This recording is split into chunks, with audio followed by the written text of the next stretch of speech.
Hello friends, welcome back to my YouTube channel. মই অনুৰাগ শৰ্মা আপোনালোক সকলোকে পুনৰবাৰ স্বাগতম জনাইছো মোৰ YouTube চেনেলটোলৈ। আজি মই আপোনালোকৰ সন্মুখত এটা নতুন ভিডিঅ'লৈ উপস্থিত হৈছো আৰু আজিৰ ভিডিঅ'টোত মই আপোনালোকৰ সৈতে শেয়াৰ কৰিম, ডিসকাস কৰিম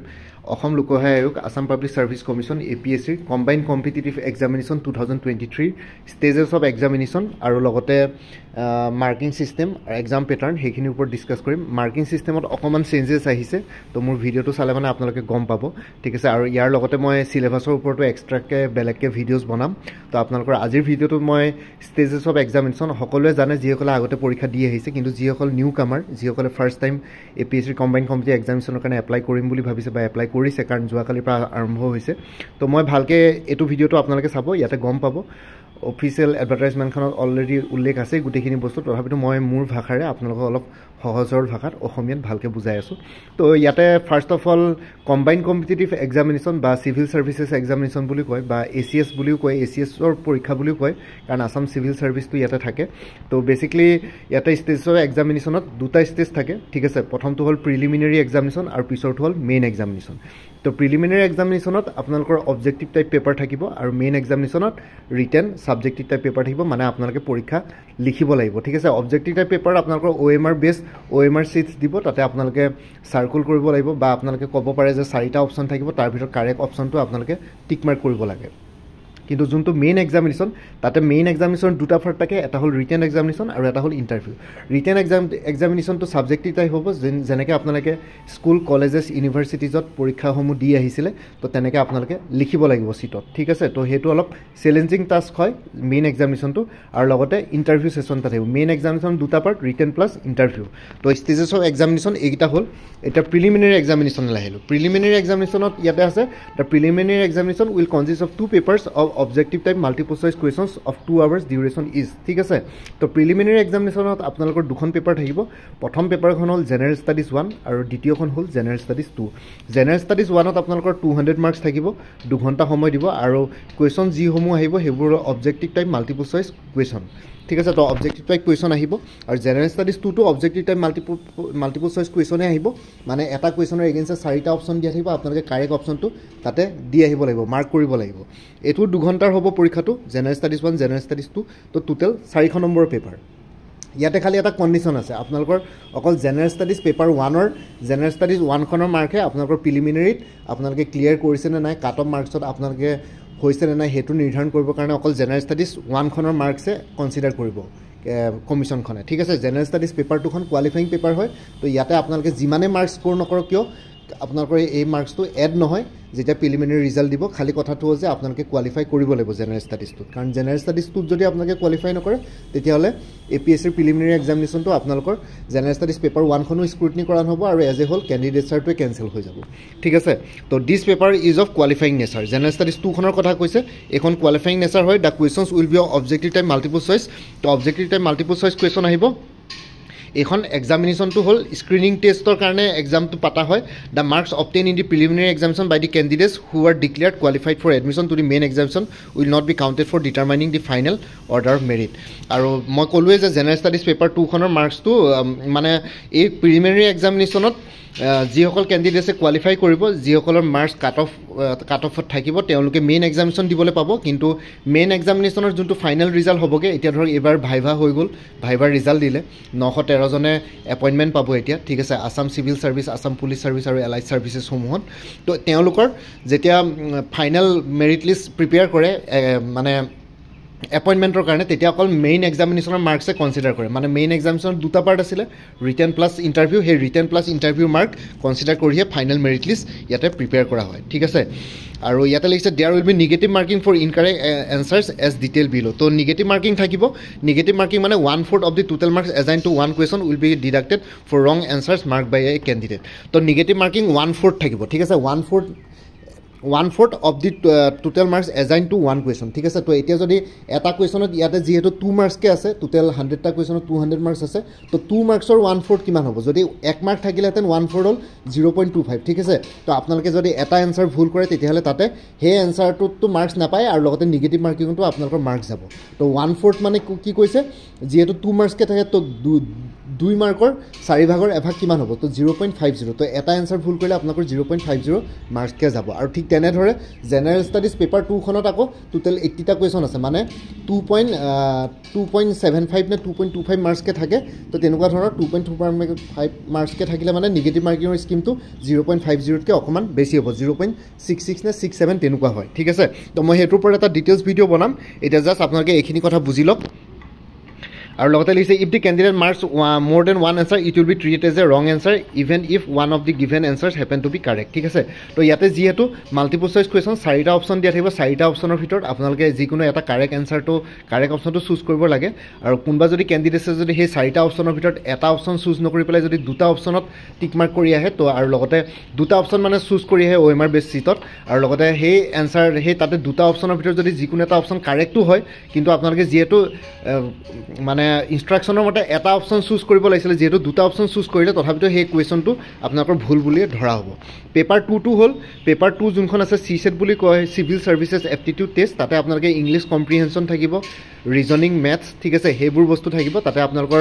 জেনেৰেল মেণ্টেল এবিলিটি সেইখিনি বস্তু থাকে সেই পেপাৰখন বহুতে কিন্তু সেইখন পেপাৰতে ক্লিয়াৰ নকৰে আৰু প্ৰিলিমিনাৰী বাকী জেনেৰেল ষ্টাডিজ পেপাৰ 1খনত বহুত মাৰ্কছ পাই পেলাই প্ৰিলিমিনাৰী ক্লিয়াৰ কৰিব নোৱাৰে সেইকাৰণে CSET পেপাৰখন আপোনালোকে অলপ ভালকৈ গুৰুত্ব সহকাৰে ল'ব কাৰণ এইখনত মিনিমাম কোৱালিফাইং মাৰ্কছ 33% ঠিক আছে 33% মানে 200ৰ ভিতৰত আপোনালোকে 66 মাৰ্কছ স্ক'ৰ কৰিব লাগিব তেতিয়াই কোৱালিফাইং হ'ব এইখনত যদি GS 2 পেপাৰখনত যদি আপোনালোকে 66 মাৰ্ক নাপায় আউট অফ 200 তো তেতিয়াহ'লে আপোনালোকৰ জেনেৰেল ষ্টাডিজ পেপাৰ 1খনত আপোনালোকে 200ৰ ভিতৰত যদি ছাপ'জ 200ও স্ক'ৰ কৰিছে তথাপিতো আপোনালোকে প্ৰিলিমিনাৰীত ফেইল বুলি আহিব ৰিজাল্ট ঠিক আছে তো বেছিকেলি কথাটো সেইটো আৰু কেণ্ডিডেটজনে যদি সিলেবাছ চাব বিচাৰে জেনেৰেল ষ্টাডিজ 1 আৰু জেনেৰেল ষ্টাডিজ 2 তেতিয়াহ'লে Assam public service commission Assam public service combined competitive examination amendment rules 2019ত APSCৰ অফিচিয়েল ৱেবছাইটত দিয়া আছে তথাপিতো মই এটা ডিটেইল ভিডিঅ' সিলেবাছৰ ওপৰত ডিছকাছ কৰিম সিলেবাছখন আপোনালোকক থৰলি বুজাই দিম কি থাকিব পাৰে সিলেবাছত ষ্টাডি মেটেৰিয়েলছ কি ফ'ল' কৰিব লাগিব প্ৰিলিমছ আপোনালোকে 40 ডেইজত পঢ়ি পেলাই কেনেকৈ ক্লিয়াৰ কৰিব পাৰে মই গোটেইখিনি আপোনালোকক টিপছ এণ্ড টেকনিক্স দি দিম তো আপোনালোকে সেইখিনি পঢ়ি পেলাই ক্লিয়াৰ কৰিব পাৰিব কাৰণ মোৰ নিজৰো এক্সপিৰিয়েঞ্চ আছে মই এতিয়ালৈকে 4বাৰমান প্ৰিলিমছ ক্লিয়াৰ কৰিছোঁ তো সেইটো কাৰণে আপোনালোকক মই মোৰ টেকনিক্সখিনি দিম তো এতিয়া কি ক'ব আৰু লাক বেয়া তো সেইটো কাৰণে মই ক্লিয়াৰ কৰিব পৰা নাই এতিয়ালৈকে এপইণ্টমেণ্ট পোৱা নাই APSC থ্ৰুত কিন্তু হ'লেও মোৰ এক্সপিৰিয়েঞ্চ আছে তো মই মোৰ এক্সপিৰিয়েঞ্চখিনি শ্বেয়াৰ কৰিম যে প্ৰিলিমছ কেনেকৈ ক্লিয়াৰ কৰিব লাগে ঠিক আছে তো তাৰপিছত আহি গ'ল মেইন এক্সামিনেশ্যন এতিয়া মেইন এক্সামিনেশ্যনলৈ আহিলোঁ মেইন এক্সামিনেশ্যনত ৰিটেন এক্সামিনেশ্যন আৰু ইণ্টাৰভিউ পাৰ্চনেলিটি টেষ্ট থাকিব ঠিক আছে ৰিটেন এক্সামিনেশ্যনটো হ'ল on the basis of result of the preliminary exam the number of candidates to be admitted to the written part of the main examination will be 11 to 12 times the number of vacancies notified for each category ঠিক আছে তো আপোনালোকৰ main এক্সামিনেশ্যনৰ কাৰণে preliminary এক্সামিনেশ্যনত আপোনালোকৰ select কৰিব মানে 11 to 12 times ঠিক আছে মানে এটা প্ৰিলিমিনাৰী এক্সামিনেশ্যনত যদি মানে 11 to 12 টাইমছ যিমান ভেকেঞ্চি থাকে সেইটো সিলেক্ট কৰিব এতিয়া ধৰক এইবাৰ ভেকেঞ্চি 235 আছে 235 ভেকেঞ্চিৰ এগেইনষ্টে 11 to 12 টাইমছ কেণ্ডিডেটছ নিব তো 235ৰ যদি 11 বা 12 টাইমছ কৰি দিয়ে তো এৰাউণ্ড 2500 কেণ্ডিডেটছে মেইনছ দিবলৈ পাব তো এইবাৰ যিমানে কেণ্ডিডেটছ এতিয়া APSCত around generally APSC combined competitive এক্সামিনেশ্যনত 60,000 পৰা 80,000 কেণ্ডিডেটছে প্ৰত্যেক বছৰে এপ্লাই কৰে লাষ্ট টাইম 73 নে 74,000 আছিলে তো এইবাৰো মোষ্ট প্ৰবেবলি 70,000 কেণ্ডিডেটছে এপ্লাই কৰিব কিন্তু কথাটো হ'ল যে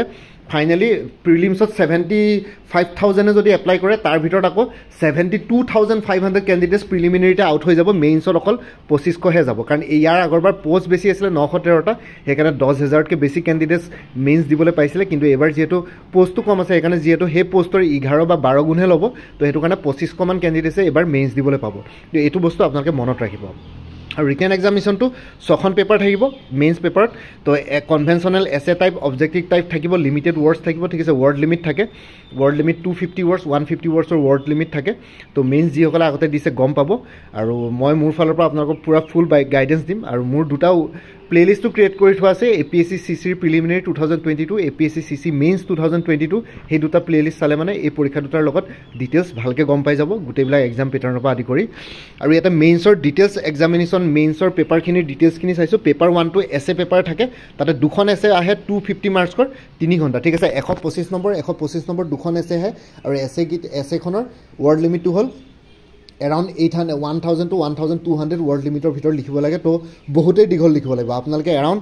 18 পেজ 20 পেজৰ এছে লিখিব লাগিব ঠিক আছে তো হেতু কাৰণে প্ৰেক্টিছ লাগিব কাৰণ এছেৰ টপিকটো যেনেকুৱা দিব সেইবিলাক কাৰেণ্ট ৰিলেটেড টপিকছ দিয়ে মই বাৰু সেইবোৰ ওপৰত ডিটেইলছ ভিডিঅ' বনাম তো এবাৰ যিসকলে প্ৰথমবাৰ দিবলৈ ওলাইছে তেওঁলোকৰ কাৰণে এইখিনি বস্তু ইম্পৰ্টেণ্ট তো আপোনালোকে ভালকৈ ভিডিঅ'টো শুনি লওক তো এছে পেপাৰখন কিন্তু 125 দুখন এছে আহিব 125 মাৰ্কছৰ 125 ইনটু 250 মাৰ্কছ 3 ঘণ্টাত লিখিব লাগিব আৰু এখন এছে আপোনালোকে 18 পেজমান লিখিব লাগিব কাৰণ 1000 পৰা 1200 ৱৰ্ড লিখিব লাগিব চবেই 200-300 ৱৰ্ডৰ এছে এখন লিখি উলিয়াব পাৰিব কিন্তু 1200 ৱৰ্ডৰ এছে এখন লিখাটো বহুত বেছি টাফ হৈ পৰে ঠিক আছে তো তাৰ কাৰণে প্ৰেক্টিছ লাগিব তাৰ কাৰণে ভাষ্ট নলেজ লাগিব আৰু এছেৰ কাৰণে আপোনালোকে বেলেগকৈ প্ৰিপাৰেশ্যন কৰিব নালাগে যোনকেইখন পেপাৰ 2 পৰা 6 যোনকেইখন জেনেৰেল ষ্টাডিজ পেপাৰ আছে পেপাৰ 1 2 3 4 5 এই জেনেৰেল ষ্টাডিজ পেপাৰকেইখন যদি ভালকৈ চাই যায় তাৰে টপিকছবিলাকত ঘূৰাই পকাই এছে তেনেকৈ সেইবিলাক টপিকছে আহি যায় তো জেনেৰেল ষ্টাডিজ পেপাৰ 2 3 4 5 6 এইকেইখন পেপাৰ যদি আপোনালোকে ভালকৈ পঢ়ি যায় তেতিয়াহ'লে তাৰ পৰাই আপোনালোকে এছেবিলাক লিখিবলৈ হেল্পফুল হ'ব ঠিক আছে তাৰ পৰা তো পেপাৰ 2 পৰা 6 হ'লে জেনেৰেল ষ্টাডিজ পেপাৰ বুলি কয় জেনেৰেল ষ্টাডিজ 1 2 3 4 5 তেনেকৈ আছে এখনটো হ'ল এথিক্সৰ পেপাৰ ঠিক আছে জেনেৰেল ষ্টাডিজ 5খন এথিক্সৰ পেপাৰ আৰু জেনেৰেল ষ্টাডিজ 6 যোনখন আছে সেইখন অকল অসম স্পেচিফিক পেপাৰ ঠিক আছে এথিক্সখন কমপ্লিটলি এথিক্সৰ পেপাৰ জেনেৰেল ষ্টাডিজ পেপাৰ 5খন আৰু পেপাৰ 6খন যোনখন আছে সেইখন আসাম স্পেচিফিক পেপাৰ তাতে আসামৰ history geography polity economy science and environment ঠিক আছে ইক'লজি তো সেইবিলাক থাকিব বুকছ এণ্ড অথৰ্ছ তো গোটেইবিলাক বস্তু থাকিব কাৰেণ্ট এফেয়াৰ্ছ থাকিব তো অসম ৰিলেটেড পেপাৰ হয় সেইখন অসমখন পূৰা ভালকৈ আপোনালোকে চাব লাগিব গোটেই অসমৰ ওপৰত ডিটেইল ষ্টাডি কৰিব লাগিব বাকীখিনি পেপাৰটো অসমখন চাব লাগিব কিন্তু এখন স্পেচিফিকেলি এখন অসমৰ পেপাৰ থাকিব স্পেচিয়েল পেপাৰ আৰু বাকী যোনকেইখন জেনেৰেল ষ্টাডিজ 1 2 3 4 আছিলে সেইকেইখন পেপাৰ এখনত হিষ্ট্ৰী জিঅ'গ্ৰাফি পলিটি ইকনমি লগতে কাৰেণ্ট এফেয়াৰ্ছ তাতে ইণ্ডিয়া আৰু আসাম দুইটাই কভাৰ কৰিব লাগিব ঠিক আছে আৰু কিছুমান ক্ষেত্ৰত জিঅ'গ্ৰাফিৰ ক্ষেত্ৰত বা কাৰেণ্ট এফেয়াৰ্ছৰ ক্ষেত্ৰত ৱৰ্ল্ড জিঅ'গ্ৰাফি ৱৰ্ল্ড কাৰেণ্ট এফেয়াৰ্ছো ইয়াতে দৰকাৰ পৰিব বেচিকলি জিঅ' পলিটিক্স টাইপৰ কুৱেশ্যনছ থাকিব কিছুমান আপোনালোকে পঢ়িব লাগিব polity history geography ecology environment science and technology সেইখিনি বস্তু কভাৰ হ'ব তো চাব গ'লে মেইন এক্সামিনেশ্যনটো বহুতে টাফ হয় তাৰপিছত এতিয়া ইণ্টাৰভিউৰ পাৰ্চনেলি টেষ্টত আহিলোঁ এতিয়া মই ইয়াতে কৈ আছোঁ যে ইয়াতে মাৰ্কিং ছিষ্টেমটো অলপ চেঞ্জ কৰা হৈছে ঠিক আছে এইবাৰ যিসকলে ইণ্টাৰভিউ দিছিলে তেওঁলোকৰ টোটেল মাৰ্কছ আছিলে 275 তো এতিয়া যদি 250কে গোটেইখন পেপাৰ ধৰোঁ তেতিয়াহ'লে এছে পেপাৰ আৰু জেনেৰেল ষ্টাডিজৰ পেপাৰকেইখন ধৰি পেলাই 1500 মাৰ্কছ হয় ঠিক আছে গোটেইখন পেপাৰ মিলাই পেলাই 6খন পেপাৰ 1500 মাৰ্কছ হয় 250কে আৰু ইণ্টাৰভিউ আছিলে 275 মাৰ্কছ আগৰবাৰ এইবাৰ লাষ্ট টাইম যিসকলে এইবাৰ ৰিজাল্ট দিলে পৰহি দিনাখন তো সেইখিনি কথা কৈছোঁ তেতিয়াহ'লে তেওঁলোকৰ টোটেল আছিলে 1775 মাৰ্কছৰ ভিতৰত তেওঁলোকে যিমান স্ক'ৰ কৰিছে সেইটোৰ অনুসৰি তেওঁলোকে ছাৰ্ভিচ কেডাৰবিলাক পাইছে ঠিক আছে তো এইবাৰ এপইণ্টমেণ্ট পাব কিন্তু এইবাৰ ইণ্টাৰভিউৰ পাৰ্চনেলিটি টেষ্টৰ মাৰ্কছটো 180 মাৰ্কছ কৰা হ'ল তো টোটেল মাৰ্কছ থাকিব ইয়াতে দেখিছে 1680 ঠিক আছে তো মেইনছত 1680 মাৰ্কছ থাকিব আৰু ইয়াতো এটা কথা আছে ইণ্টাৰভিউ সকলোৱে দিব নাপায় মেইনছত আপোনালোকৰ মেইনছৰ পৰা আকৌ ইণ্টাৰভিউলৈ 1:3 ৰেচিঅ'ত কেণ্ডিডেটছ ছিলেক্ট কৰা হ'ব তো এটা পোষ্টৰ এগেইনষ্টে 3জন ছিলেক্ট কৰে তো 235 পোষ্ট আছে তো 235ৰ যদি আপোনালোকে 3 গুণ কৰে তো এৰাউণ্ড 420জন কেণ্ডিডেটছে এবাৰ ভাইভা দিবলৈ পাব ঠিক আছে ইণ্টাৰভিউ দিবলৈ পাব তো ইণ্টাৰভিউৰ কাৰণে 420জনমান কেণ্ডিডেটছ এবাৰ ছিলেক্ট কৰিব সেই 420জনে 180 নম্বৰৰ এটা ইণ্টাৰভিউ দিব লাগিব আৰু ইণ্টাৰভিউ ছেশ্যনটো মই অলৰেডি এবাৰ ইণ্টাৰভিউৰ ট্ৰেন্সক্ৰিপ্ট শ্বেয়াৰ কৰিছিলোঁ 13টা 14টা ট্ৰেন্সক্ৰিপ্ট শ্বেয়াৰ কৰিছিলোঁ কেনেকুৱা ধৰণৰ কুৱেশ্যন চাই ডিউৰেশ্যন কিমান হয় ইণ্টাৰভিউৰ ডিউৰেশ্যন একেবাৰে মিনিমাম 15 মিনিটৰ পৰা একেবাৰে 45 মিনিট হ'ব পাৰে যিসকল কেণ্ডিডেটছৰ ইণ্টাৰভিউ বা কেণ্ডিডেটছসকলৰ বেছি ভাল পাৰ্চনেলিটি টেষ্ট হয় বা যিসকলৰ লগত বৰ্ডৰ বা পেনেলৰ মেম্বাৰ্ছখিনিয়ে কথা পাতি ভাল পায় তো তেওঁলোকৰ ইণ্টাৰভিউ এৰাউণ্ড আধা ঘণ্টাৰ পৰা 40-45 মিনিটলৈকে লাষ্ট কৰে আৰু যিসকলৰ লগত বেছি ইণ্টাৰেষ্ট নাপায় পাৰ্চনেলিটিটো ইমান ভাল নাপায় তেওঁলোকক 15 মিনিট 20 মিনিটৰ ভিতৰতে এৰি দিয়ে ইণ্টাৰভিউ ঠিক আছে বেচিকলি কথাটো তেনেকুৱা আৰু কেণ্ডিডেটসকলে মেইনছ পৰীক্ষাটো ইংলিছ বা অসমীয়া দুটাতে দিব পাৰিব ঠিক আছে ইংলিছ বা অসমীয়া ঠিক আছে ইয়াতে বেংগলী আৰু বড়ো লেংগুৱেজত দিব নোৱাৰে নহয়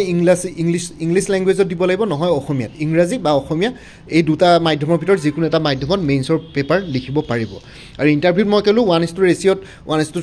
কেণ্ডিডেটসকলক চুজ কৰে আৰু কেণ্ডিডেটজনক ইণ্টাৰভিউত বেচিকেলি মেইনছতে অলৰেডি মেইনছ আৰু প্ৰিলিমিনেৰীত অলৰেডি তেওঁলোকক টেষ্ট কৰা হয় ছাবজেক্ট ৰিলেটেড নলেজবিলাক ইণ্টাৰভিউত তেওঁলোকৰ পাৰ্চনেলিটি টেষ্টটো চেক কৰা হয় তেওঁলোকৰ অফিচাৰ হোৱা গুণ আছে নাই পাৰ্চনেলিটি আছে নাই তেওঁলোকৰ লিডাৰশ্বিপ কোৱালিটিছ আছে নাই তো সেইখিনি বস্তু চেক কৰা অকণমান কাৰেণ্ট ৰিলেটেড টপিকছ কিবা কিবি সুধিব পাৰে বা তেনেকুৱা ধৰণৰ চিটুৱেশ্যনৰ বেছ কুৱেশ্যনছ ইণ্টাৰভিউত সুধিব পাৰে তো সেইটোৰ ওপৰত আমি পিছত ডিছকাছ কৰিম এতিয়া এজ অফ নাও আপোনালোকক অকণমান এক্সাম পেটাৰ্ণটো তেনেকৈ কৰি থৈছোঁ আৰু মেৰিট কাম প্ৰিফাৰেঞ্চ এতিয়া কেণ্ডিডেটছসকলে লাষ্টত যেতিয়া ফাইনেল ছিলেকশ্যন পাব সেইটো মেৰিট বেছত পাব আৰু লগতে তেওঁলোকে প্ৰিফাৰেঞ্চ দিব লাগিব ছাৰ্ভিচ যি আছে Assam civil service Assam police service Assam account service Assam finance service তো তাৰ ভিতৰত আপোনালোকৰ প্ৰিফাৰেঞ্চ কি হ'ব মেইনছৰ যেতিয়া ফৰ্ম ফিল আপ কৰিব আপোনালোকে প্ৰিফাৰেঞ্চ দিব লাগিব যে ফাৰ্ষ্ট প্ৰিফাৰেঞ্চ আপোনালোকৰ আসাম চিভিল ছাৰ্ভিচ বা আসাম পুলিচ ছাৰ্ভিচ সেইটো অনুসৰি আপোনালোকে পৰীক্ষাত যেনেকুৱা মাৰ্কছ পায় সেইটোৰ ওপৰত ডিপেণ্ড কৰি সেই পাৰ্টিকুলাৰ ছাৰ্ভিচ কেটেগৰীটোত কাট অফ কিমান হ'ব সেইটোৰ ওপৰত ডিপেণ্ড কৰি পেলাই আপোনালোকৰ পদবীসমূহ মানে বিতৰণ কৰা হ'ব ঠিক আছে তো বেচিকলি সেইখিনিয়ে বস্তু তো এজন নাই ইজি মেথডত ইজি লেংগুৱেজত মই আপোনালোকক বুজাই দিলোঁ সহজ সৰল অসমীয়া ভাষাত বাকী নেক্সট ভিডিঅ'টোত মই প্ৰিলিমিনাৰী ডিটেইল ডিছকাশ্যন কৰিম চিলেবাছটো আৰু লগতে ষ্টাডি মেটেৰিয়েলছৰ লিষ্ট কৈ দিম আৰু লগতে আপোনালোকক 40 ডেইজত কেনেকৈ প্ৰিলিমিনাৰী ক্লিয়াৰ কৰিব পাৰে তাৰ ওপৰত টিপছ আৰু টেকনিক্স দি দিম চ' ডেট আপোনালোকে 40 ডেইজ পঢ়ি পেলাই প্ৰিলিমিনাৰী যাতে ছাকচেছফুলি ক্লিয়াৰ কৰিব পাৰে এটলিষ্ট কাট অফ মাৰ্কছ পাই পেলাই যাতে আপোনালোকে ছাকচেছফুলি মেইনছৰ কাৰণে কোৱালিফাইড হৈ যায় তো সেইটোৱে এইম থাকিব তো মোৰ ভিডিঅ'ছবোৰ কভাৰ কৰি থাকিম আপোনালোকে চাই থাকিব আৰু লগতে এই ভিডিঅ'টোৰ ডেছক্ৰিপশ্যনত এটা ছেপাৰেট প্লে'লিষ্টৰ লিংক দিয়া আছে APSC CC 2023-24 সেই প্লে'লিষ্টটোত গৈ পেলাই এই পৰীক্ষাটোৰ লগত জড়িত এইবাৰ কম্বাইন কম্পিটিটিভ এক্সামিনেশ্যন 2023 লগত জড়িত সকলো ধৰণৰ ভিডিঅ'ছ পাই যাব তাতে আপোনালোকে সেইটো প্লে'লিষ্ট চেক কৰিব লগতে চাইল্ড ডেভেলপমেণ্ট প্ৰজেক্ট অফিচাৰ যিসকলে এপ্লাই কৰিছিলে কালি লাষ্ট ডেট আছিলে আৰু অনলাইন এপ্লিকেশ্যন ফি পে'মেণ্টৰ ডেট 20 তাৰিখে নে 21 তাৰিখে লাষ্ট ডেট আছে তো আপোনালোকে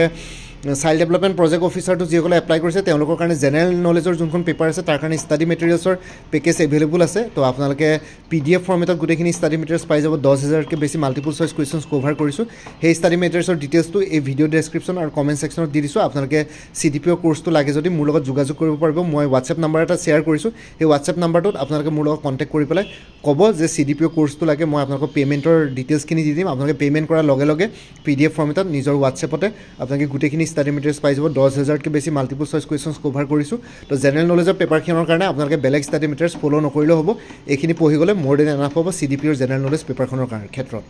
আৰু লগতে যোনটো কণ্টেক্ট নাম্বাৰ দিছোঁ মই সেইটো কণ্টেক্ট নাম্বাৰত অনুগ্ৰহ কৰি কল নকৰিব মই অফিচত থাকোঁ কল পিক কৰিবলৈ দিগদাৰ হয় তো আপোনালোকক কৈছোঁ কিন্তু বহুতে আপোনালোকে ফোন কৰি থাকে তো তেনেকুৱা ডিষ্টাৰ্ব নকৰিব বা হোৱাটছএপতো কল নকৰিব ঠিক আছে অলপ ডিষ্টাৰ্বেঞ্চ ফিল হয় অফিচত থাকিলে মানে অফিচত একচুৱেলি এলাউ নহয় এইখিনি বস্তু তো আপোনালোকে ফোন কৰি পেলাই মিছ কল বা কিবা তেনেকুৱা ধৰণৰ কৰি নাথাকিব কিবা থাকিলে মেছেজতে দিব কিবা আৰু যদি এক্সট্ৰা কিবা ডাউট থাকে ভইচ মেছেজ পঠিয়াব মই পিছত শুনি পেলাই হ'লেও আপোনালোকক ৰিপ্লাই দিম কিন্তু অনুগ্ৰহ কৰি কল নকৰিব অলপ দিগদাৰ হৈ যায় ঠিক আছে তো কিছুমান অৰ্গেনাইজেশ্যনেল ৰুলছ এণ্ড ৰেগুলেশ্যনছ আছে মই কেম্পাছত মানে আপোনালোকৰ পাৰ্চনেল ফোন বা এনেকুৱা কুৱেৰি ৰিলেটেড এইবোৰ ফোন ৰিচিভ কৰিব নোৱাৰোঁ আপোনালোকে হোৱাটছএপতে মেছেজ দিব আৰু ক'ব যে CDPO মেটেৰিয়েলছ লাগে মই আপোনালোকক যিমানখিনি পাৰোঁ এছিষ্ট কৰি দিম বাকী ইমানে আছিলে আৰু লগত মোৰ আৰু এটা চেনেল আছে অনুৰাগ শৰ্মা অসম আইকো বুলি সেই চেনেলটোৰ লিংকটো এই ভিডিঅ'টোৰ ডেছক্ৰিপশ্যনতে দিয়া আছে আপোনালোকে সেইটো চেনেলো ছাবস্ক্ৰাইব কৰিব পাৰিব চ' ভৱিষ্যতেও এনেকুৱা ধৰণৰ কম্পিটিটিভ এক্সামছবিলাক দিয়াৰ ক্ষেত্ৰত আৰু এক্সট্ৰা গাইডেঞ্চ পাই যায় সেই চেনেলটো এবাৰ চেক কৰিব এই ভিডিঅ'টোৰ ডেছক্ৰিপশ্যনত গৈ সেই চেনেলত বহুতখিনি important study materials related videos upload কৰি থোৱা আছে ঠিক আছে তাতো আপোনালোকে APSC আৰু আসাম জাৰি ৰিক্ৰুইটমেণ্ট গাইডেঞ্চ পাই যাব বাকী ইমানে আছিলে এই ভিডিঅ'টোৰ ডেছক্ৰিপশ্যন আৰু কমেণ্ট ছেকশ্যনত চেক কৰিব CDPOৰ কোৰ্চটোৰ ডিটেইলছ চাবৰ কাৰণে আৰু অন্যান্য ৰিলেটেড প্লে'লিষ্টসমূহ চাবৰ কাৰণে APSC ছাৰ্ভিচেছ ACS APS গোটেইখিনি ডিটেইলছ পাই যাব